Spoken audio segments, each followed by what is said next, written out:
pagbalik natin for the cross-examination, attorney, ano yung mga expectations nyo from the defense? Okay. So, I expect na i-discredit nila yung mga statements na nabanggit ni Director Matibag, no? Particular yung tatlong statements doon sa affidavit ni Arturo Las Cañas na wala siyang personal na kaalaman.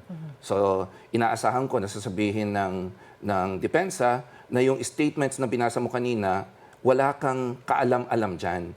Binasa mo lang yon dahil yun yung nasa dokumento. Again, just to discredit and just to show to the people, sa mga nanonood, na hindi ito napatunayan. Binasa lang niyang isang dokumento na hindi naman siya ang pumirma. Hindi naman siya ang nanumpa sa dokumentong ito. Nabanggit nyo kanina, attorney, na parang there were a lot of questions that you feel could have been objected to sa panig ng depensa. Pero sabi nyo baka natuto na sila na hindi dapat lahat ay ino-objectan. Ibig nyo po ba sabihin dahil baka epekto ito nung paalala ni Presiding Officer Cheese Escudero nung nakaraan na parang maging mahinahon at parang, and also to expedite things? Yes. So, tingin ko, no, maalala po yan nung umpisa ng impeachment trial natin, sinasabi ni Presiding Judge, Senator Cheese, na parang diesel ito. Mabagal sa umpisa, pero bibilis din yan sa kalaunan. So, ito, pagpapatunay na totoo nga na sa paglipas ng panahon, mas nagiging relax na yung dalawang panig sa kanilang technical objections.